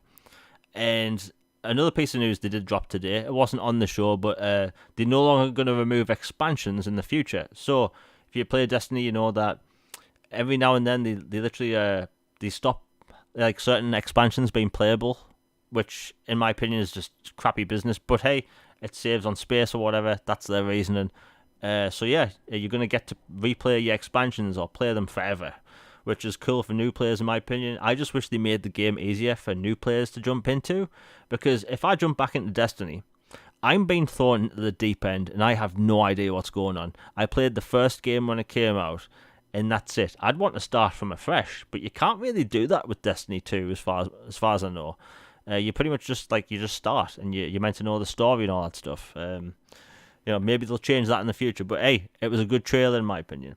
Another trailer we got was for Dying Light 2 Bloody Ties, an expansion, and honestly, the first game has amazing gameplay. The second game, even better. Now, we can debate all day which game has the better story, but it looked really cool, like kind of Walking Dead, like people being pit against each other in cages type thing. It looked really cool. I love Dying Light 2. I may get it, and that comes out later this year. I highly recommend Dying Light 2, by the way. Incredible game. Another game that's coming out is Sonic Frontiers. Now, that got a new trailer. The gameplay actually looked good, and maybe because IGN wasn't playing it. Like I've noticed whenever IGN plays games, Ooh. I think a lot of people have noticed that. Like it's like IGN will have like an exclusive out, like look for a trailer or a gameplay, and it just looks terrible because the person playing looks like they're playing it with like the cat, right? But this, like, it looked genuinely good. They were showing off a more populated area, an area that felt more in line with Sonic, in my opinion. A lot of the enemies seemed very Sonic-ish. But yeah, that's coming out this November. Honestly, I expected of all games for that to get delayed because the fact they've barely showed much outside of the IGN stuff. But they seem pretty confident. I know Sega's wanting to get more titles each year out, and if it's polished, I think it'll be good. I just hope, with it being a Sonic game, we actually get 60 frames per second out of the gate, because we need Sonic at higher frame rates. Yeah, Under the Wave. This is a new game, an indie-style game. It looked pretty cool. There was a bunch of indie games, and yes, some of these games are coming to Game Pass. I will say this before I continue with the list. Normally, when a game is shown off, and whoever has the marketing rights, we don't really know if it's multi-platform, but at the end of all these trailers, it told you every platform they were going on, which I think should be a standard by now. I can't stand when, PlayStation has a game, marketing rights, and then there's a trailer and there's nothing at the end saying for, like, Xbox or PlayStation. It works the same both ways. Some companies do it worse than others, but we've all seen those game trailers out there where it looks like it's an exclusive. That wasn't the case with this show, so I think they've learned from that at least. They probably just get hounded a lot on Twitter about it, so it's probably stopping that. Another game coming is Return to Monkey Island. Now, this is coming to Nintendo Switch and PC, but I think it's a timed exclusive. I think people are wanting more, style games like that. We don't really have point-and-click adventures anymore, not really, and it looked pretty cool in my opinion. Did you ever play the old games, Logan? Oh yeah, I own both both Monkey Island and Return to Monkey Island 2 via backwards compatibility. They're fun, and it's a whole different kind of era of gaming.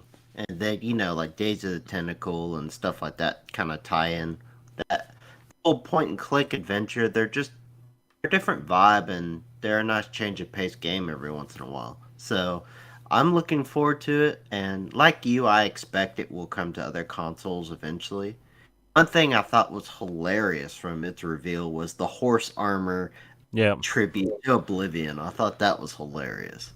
Yeah. Apparently how it has no use in the game whatsoever. Much like the horse armor. Yeah, the horse armor in Oblivion literally did nothing. Because your horse could still die. But yeah, honestly, the biggest announcement for me, we still have a long list to go, was Lies of P. I've been talking about this game for about a year on Twitter, and it looks incredible. Like I know I said to Nick W earlier in the show, like it's the thing I'm looking forward towards most. But the style of that game, I love the fact that more developers are using Victorian era style setting. Because it's kind of unique. It goes well with rain. Rain in video games, in my opinion, just for some reason makes games look better. Maybe it's just me, but the game looks fantastic. It's coming to Game Pass day one. That was the biggest surprise because every single time I've talked about that game on Twitter, it's usually had a positive reaction on Twitter. A lot of people have replied in the past saying, "Are you sure it's coming to Xbox, Jamie? Are you sure? Are you just hoping?" Well, it's coming to Game Pass. Double win. But honestly, I think these style games are important for Microsoft to get on their platform, especially for the subscription service. Because look, Bloodborne did a lot for PlayStation. Microsoft needs these style of games on their platform. Warlong Fallen Dynasty is coming next year. Similar style. This is going to be that style. And honestly, I think the game looks amazing. I think a lot of people are going to like that. And I think Elden Ring have really introduced the sort of Souls-style games back into people's, gaming style. Like, a lot of people have gotten into Souls games because of Elden Ring. And now they're looking at Lies of P, being in the subscription service, and they're thinking seriously about it. Have you looked at Lies of P at all? Yes, it looks phenomenal. I'm super into the Gothic Victorian era and the vibes of it. And then the idea of being inspired by Pinocchio is a twist I would never have thought of for a video game, but it looks incredibly well done and fleshed out. Um, so to me, it seems like a brilliant idea, and them getting dibs on that for Game Pass is a huge get to me, especially for that game was trending number one in the U.S. and in the UK, I believe, during the show. It's gotten a lot of attention, and it's from a smaller studio. I think Round Eight, if I'm not mistaken, is the studio, and then NeoWiz is the publisher. But yeah, like take chances on smaller devs like this, and then who knows? Maybe down the line you could be like, you know what, this studio is really cool. Maybe we can talk with them and have a permanent partnership, like an acquisition or something down the line. Like you remember back in the day, like Compulsion, like that was originally a Game Pass partnership or like early access for We Happy Few, Yeah. and then they liked working with them and they liked their ideas and they acquired them. Not saying it's gonna happen for this, just saying that you never know. So I like the idea, and I think getting it in Game Pass, and especially if it does well, that would be really good for Xbox, especially with Souls genre has passionate fan base. You saw what Bloodborne did for the PS4. This could potentially do the same for the Series X if it really really hits because of Game Pass. So to me, this was a really smart move. Yeah, I think Microsoft, like you just said, I think Microsoft needs to associate themselves to this style of game at some point. And thinking about it, they have a bunch of games like this coming to Game Pass. Warlong Fallen Dynasty, Soul style game, coming to Game Pass day one next year. Um, Flintlock, Siege of Dawn, which is less of a Souls game but more of an action RPG, but still has Souls-like elements. That's coming to Game Pass day one next year as well. So, yeah, I mean, if Microsoft could get one of these teams on board permanently, oof, that would be good. And the thing is, like you're saying, Lies of P was trending. Like, no, like whenever I've talked about that game, it looks amazing. Nobody's heard about it. Like whenever I've talked about that game over the past year, people are like, I've never heard of this. What the hell is this? It looks good, but I've never heard of it. And people have heard about it today, and it's coming to Game Pass. And here's the thing: the funny thing tonight is that there was an award for most anticipated Xbox game, like at the show floor there. And for Xbox, it was was it The Last Case of Benedict Fox, which that game looks fantastic. It's a Metroidvania, and weirdly enough, the most anticipated PlayStation game was Lies of P, which is coming to Game Pass day one. Which is funny because I think those are so goofy. Those awards are just goofy to me. oh yeah, Honestly. I don't agree with them. Like I think Starfield would probably win like 9 times out of 10 when it comes to that kind of conversation. But like, I just thought it was kind of ironic. And then straight away, I've seen people on Twitter saying, I'm going to buy it day one on PlayStation. And it's like, I see what you're doing. And here's the thing. If people follow me on Twitter and you're hearing right now, next time you see these people on Twitter, ask them if they've ever talked about Lies of P up until today. They'll answer no, or they'll just lie about it. Nobody has talked about this game for the past year. No one. But it looks amazing, and it's good news for everyone. But yeah, that's coming next year. The funny thing about that game, there was a rumor that was meant to come out in 2024, so hey, it's been moved up a bit. Another game coming is Atlas Fallen. This game's coming to Xbox Series X and S. And it's a third-person, over-the-shoulder action RPG set in a fantasy setting, desert setting. Honestly, I know the developer said it's an action RPG. It looks like a Western version of Monster Hunter. And I'm okay with that. I'm down for that. Yeah, it looks really cool. And the thing is, you can play it in single-player or co-op. They really specified that. I love the fact that Focus Home Interactive, they're really focusing on single-player content or co-op. Oh man, they've been beautiful lately. They're killing it. As a publisher, shouts to them. They've been doing a phenomenal job. Yeah, like as a publisher, like they putting out solid content. And when it comes to like their games, like I think Aliens, Fireteam Elite is going to get more content, which I think they're the publisher of. But it's a good time to be a Focus Home, Entertainment fan. They keep changing the name. Another game that's coming. Here's the thing, right? I'm going to rant a bit. So Homeland 3, that's been announced 2 years ago. It's the follow-up to the legendary game from the early 2000s. It's a PC game, right? We have like next to no RTS games on console. I used to put dozens, if not hundreds of hours in a Homeworld on PC back in the early 2000s, right, as a kid. And the thing is, basically you fight fleets of spaceships against each other. It's the coolest RTS, and I just want more game makers to put games. And like we were talking about this earlier in the show, like maybe mouse and keyboard support, that would help. Maybe having a specific section in the store labeled as keyboard and mouse, labeled in big words, keyboard and mouse. But I just want more RTS games. I could play Homeworld 3 on my PC, but I don't like gaming on PC. I like my console, I like the controller and all that crap. I would game on a keyboard. I'm not lying, on a console, but do you like RTS games at all? Yeah, absolutely. Back in the day, I was a huge Age of Mythology guy. Age of Empires is cool. I loved Rise of Nations, Command and Conquer.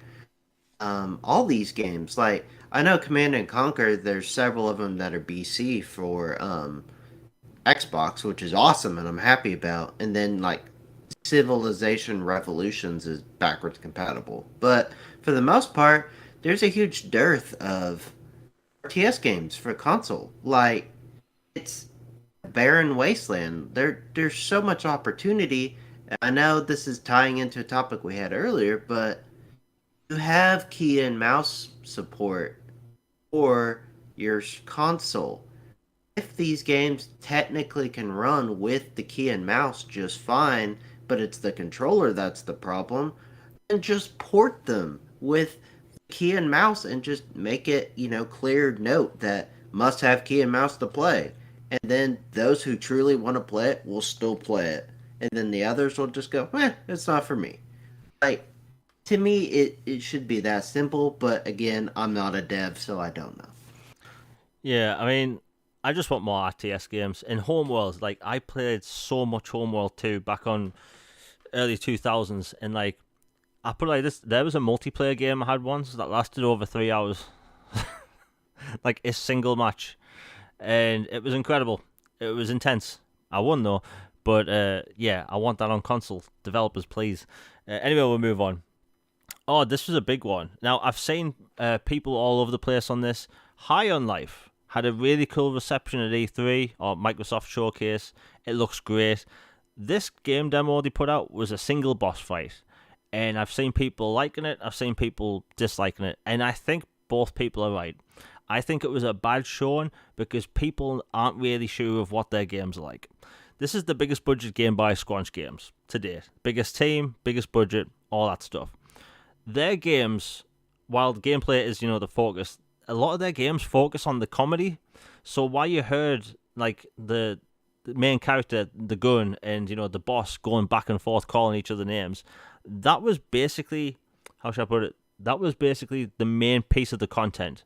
So the strafing in that looked slow, and I think they tried to show off the game's humor more than the gameplay, because this game's going to have Metroidvania elements. Like the different weapons you have have different abilities and stuff. And I think it was a bad showing, because if you've never played Squanch games, there's like Trover Saves the Universe, you have no idea what you get into. You hear Rick and Morty as the developers, the creator, and you see that gameplay of that boss fight and think, ugh, it did look a bit stiff.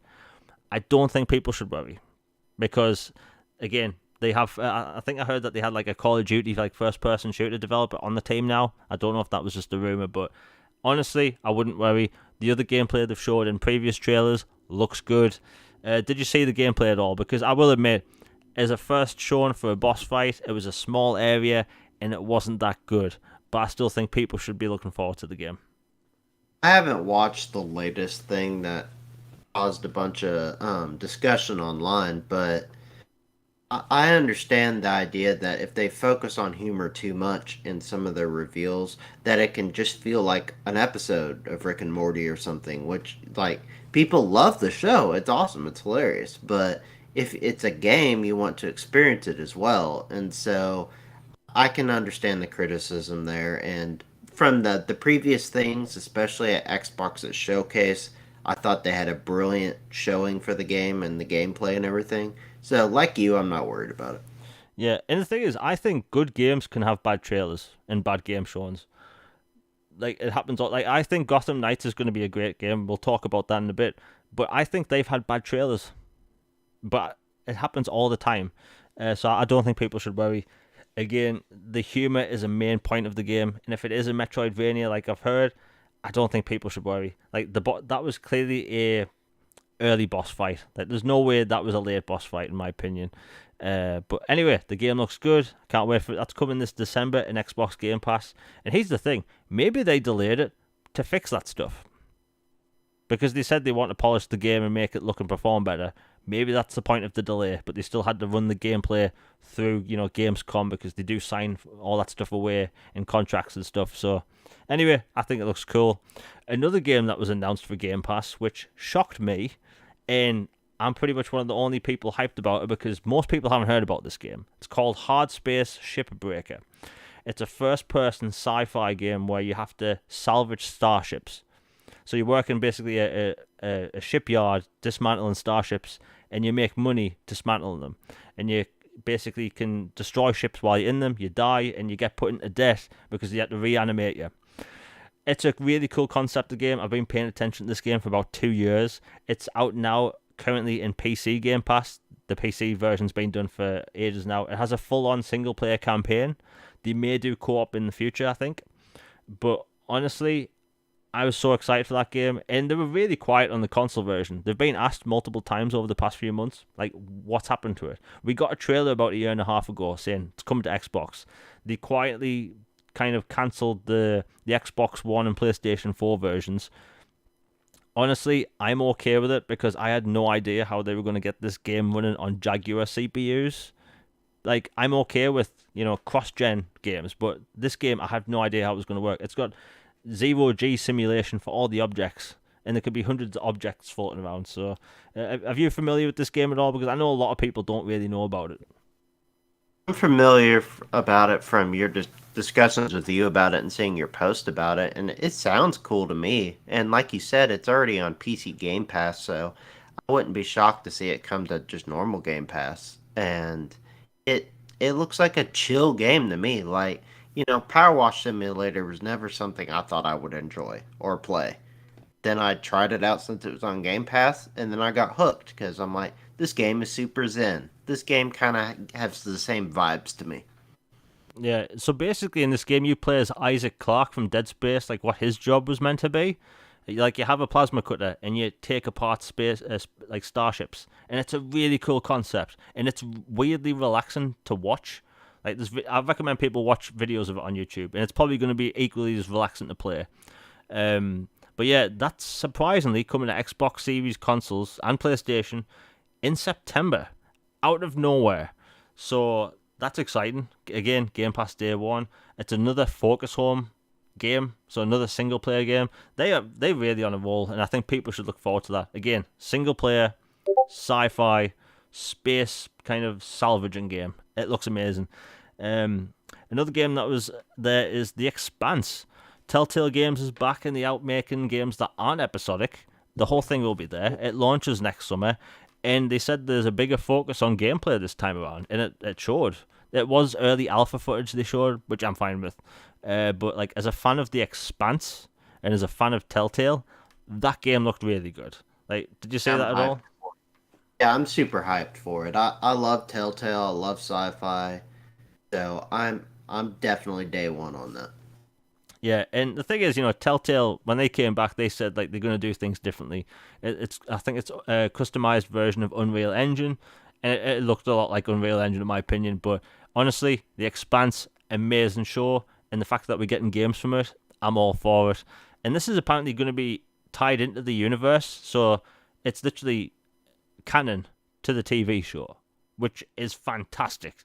Honestly, I put it up there close to Battlestar Galactica. It's that good. Next thing, but by the way, the Expanse game comes out next summer. Another game that was announced was Scars Above. Strange name. It's a single-player sci-fi action-adventure game. Not much details out that. It looks really cool. Outlast Trials is what they ended the show with, which in my opinion, I think is Outlast for me. I felt like I was going to have a heart attack playing that game. I'm okay with horror games. Super stressful. Yeah, like Alien Isolation was my, ceiling when it comes to first-person horror games. That game took me 33 hours of me crapping myself, going through vents at a centimeter an hour. I was really in pain playing that game, but I loved every second of it. But I tried to play Outlast, and I literally felt my heart was going to explode. I just couldn't deal with it. I got anxiety beyond belief, but horror fans love it. There's 2 games out already, or it might be 3. Anyway, people love those games, and it's coming out next year, I think, and it looked cool. If you like gory first-person, horror games, people are going to love it. But the final thing... Oh, no, we've got 2 more things. Gotham Knights, right. So we've talked about this on the show a lot. Gotham Knights, in my opinion, looks good, and every time I talk about it, I think it's going to get delayed, just because it's literally 3 days before Call of Duty, right? And a lot of people in chat have said, why can't they move it up? And you know what? I've always thought that would be unrealistic because we're not that lucky, right? As gamers, we aren't lucky. But they've moved it up 4 days and now releases on the 21st of October, which is a way better date in my opinion. A week is a way better date before Call of Duty. Gives them enough time to get it out there, enough time marketing. But I will say this, the thing that surprised me most is that a lot of people have been complaining about the animations and stuff. I wouldn't worry about stuff. You can't really judge that crap until you've actually held the controller in your hand and you've played it. Because I remember looking at Arkham Asylum in Arkham City beforehand, thinking it looked floaty, and then you play the game and it's borderline perfection. So I wouldn't worry. They did make Arkham Origins. Again, that game controls amazing. But the thing that surprised me the most was that was the best trailer they've put out for the game. I thought that trailer they've put out today was incredible. It showed you the Court of Owls, it showed you Harley Quinn, and all that stuff. It showed you Mr. Freeze, and it was a damn good trailer. Did you watch that? I haven't seen that one yet, no. Okay, well, all of this stuff is up in 4K, and I highly recommend people watch it in 4K. It looks way better, but honestly, best trailer that they've put out to date. And yeah, 21st of October, kind of perfect in my opinion. And the last game, Dead Island 2. It had a CGI trailer, which in my opinion, again, it still put out the tone of what the game is. And they've actually done that with the previous game, which had awards for that trailer. But we got gameplay afterwards. And honestly, I'll put it out there. It looks amazing. The gore is all over the place. It's called Dead Island, but it's set in LA. I didn't know LA was an island, apparently. Apparently it is. But honestly, the game looks fantastic. It comes out February, I think. Again, another game coming out early next year. People's wallets be hurting. And yeah, it's cross-generation, I believe. Honestly, I think that game looks fantastic. Did you see that trailer at all, or did you not watch that yet?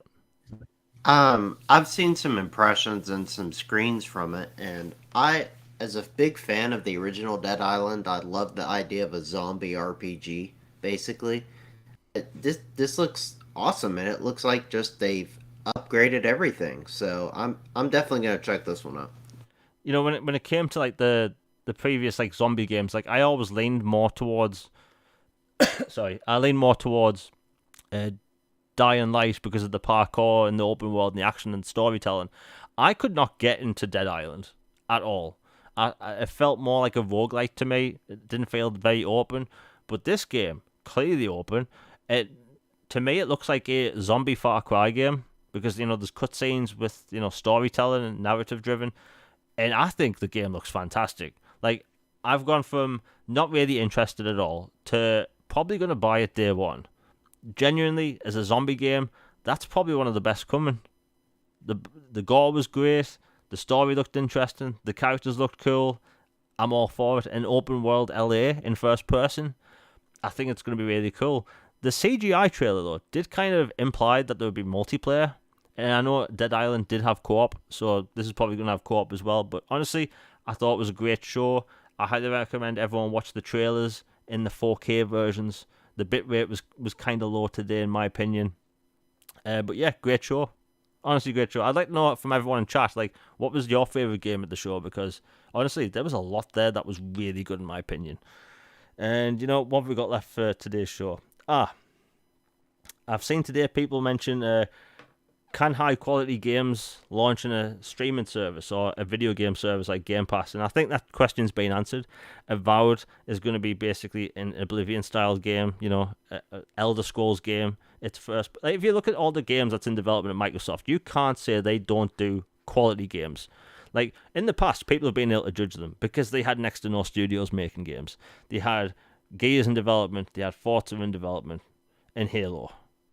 Like Fable was done for a long time, so I don't think that should be on the table. Like look at Hellblade 2. Quality. Absolute first person quality. Oh well, third person quality, and that's Unreal Engine 5. They have multiple games in development.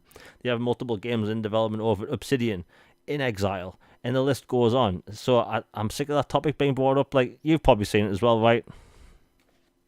Yeah, to me it's goofy. It's kind of like I know it's not the same as Netflix or, Hulu or whatever, but like there used to be a stigma against films or shows launching in a or being exclusive to a streaming service. And then, people started seeing, wow, this is incredible high quality and really well done. And then they started winning awards and doing all this.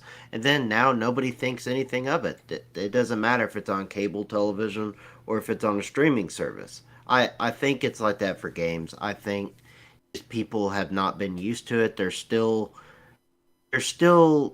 getting used to Game Pass, even though it's been out for a little while now. But I know during the Xbox One gen, especially the beginning, they had some of those, Metacritic, take or leave it, but they had some not great scoring games, and so people developed an association or a reputation, and they just latched onto that and haven't adjusted it to. Last year, they won Publisher of the Year for a reason. They had really good games come out, very highly regarded, sold well, people loved them. Like that 60s meta and Xbox just makes Game Pass filler stuff. That narrative is dead now. That it's not applicable. So to me, you can absolutely launch a quality game. I think it's more, it's harder to get a big third party studio to launch their title day one in Game Pass. But absolutely, you can launch a quality game in Game Pass day one, like from either an indie dev or first party, or if you cut a big check to a third party studio. But yeah, you can launch one. Yeah, I mean, look at the games that came out last year, like you mentioned, like Flight Simulator and things like, Psychonauts 2, Forza Horizon 5, like amazing games, rated high, and big, like think about it. Forza Horizon 5, obviously a big budget game. People don't like to count it because it's racing. Flight Simulator is a huge budget game, but people don't like to count it because it's a simulator.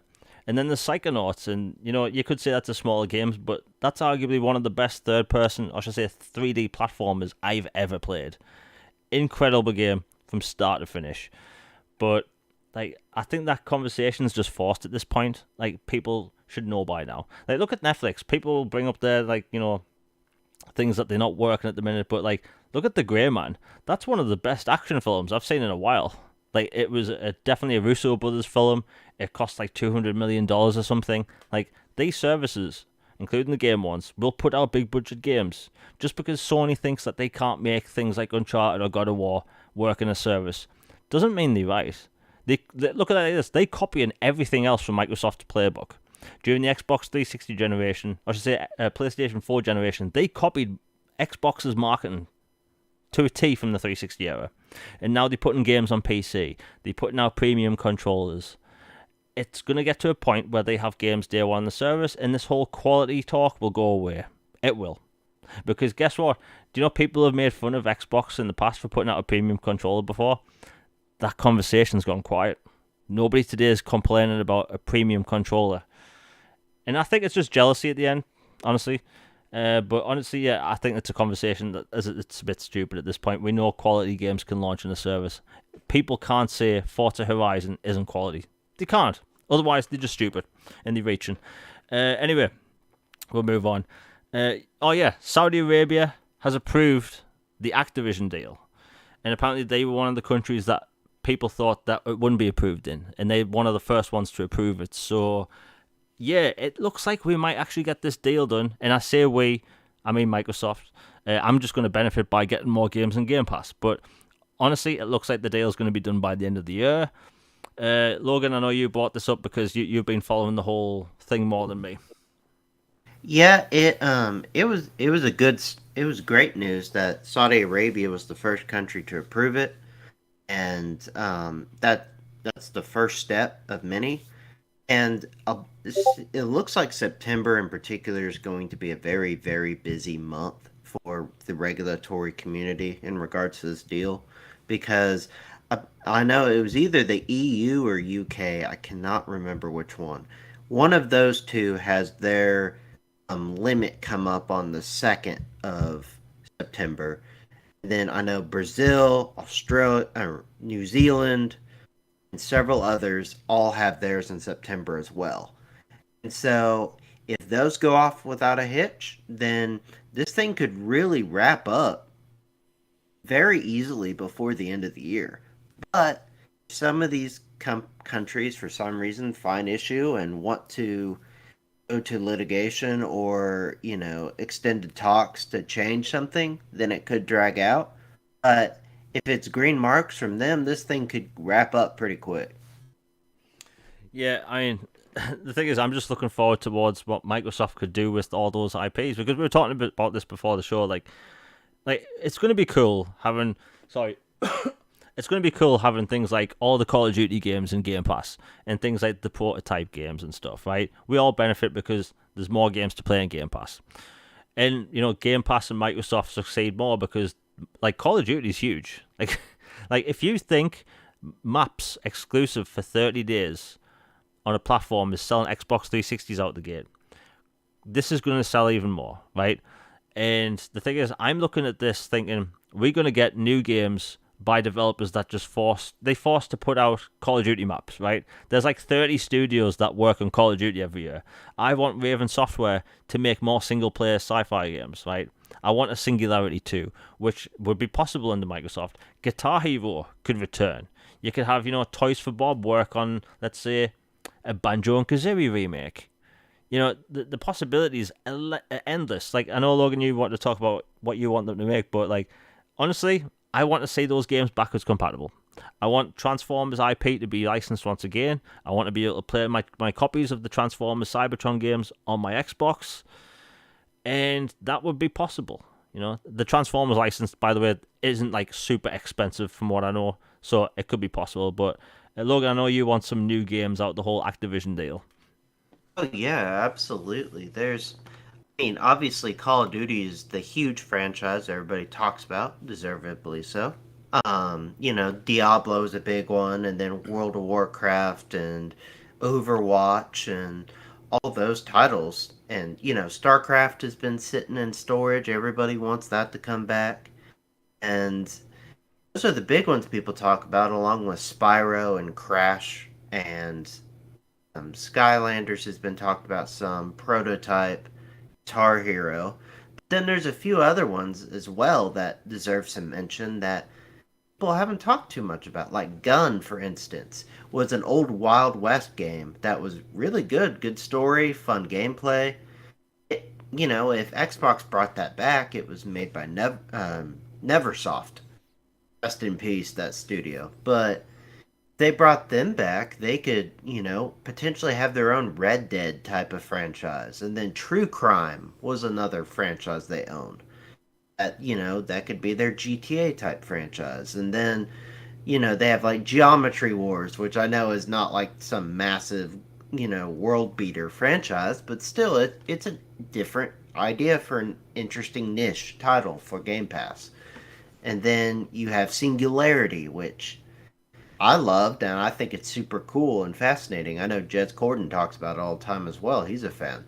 That one would be definitely deserves to be BC or get it at the very least BC or get a sequel.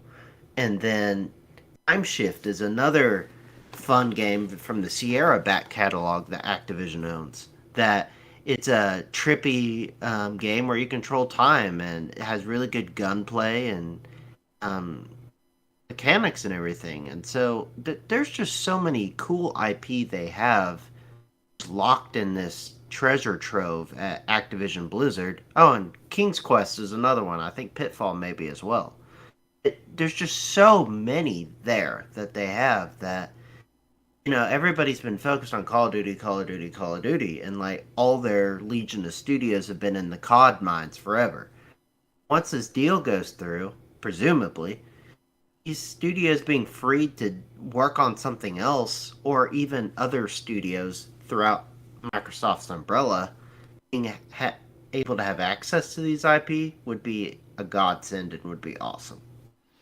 Yeah, I just want to see those studios make something else. And here's the thing: Call of Duty would probably benefit in the end because I don't think it needs to release every year. Maybe games could get more content in the year. They could just change something because I don't think Call of Duty is getting stale. Like the fans still love that game. They love the fact that a new title releases every year. But like there are moves they do make that people don't like.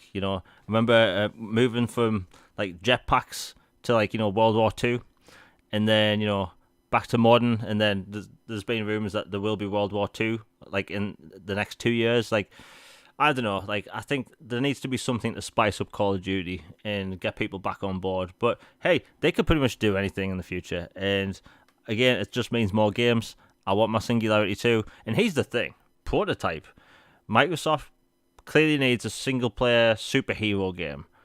Well, they would own the IP to Prototype, which is basically an anti-hero game. So I think that would work out well for them. But yeah, just new cool stuff I want to see from them. And it looks like the deal will be done by the end of the year. And the thing is, earlier in the year when the whole Activision thing, made the news, there were rumors, like people were saying, that the Activision deal wouldn't be done till late summer 2023. So it looks like it's going to be done a year earlier, if we're lucky. So, hey, good times. And the thing is, Microsoft's probably going to get it done. We're going to see more games from them. But yeah, that's pretty much it for the show. Logan, have you got anything coming up soon?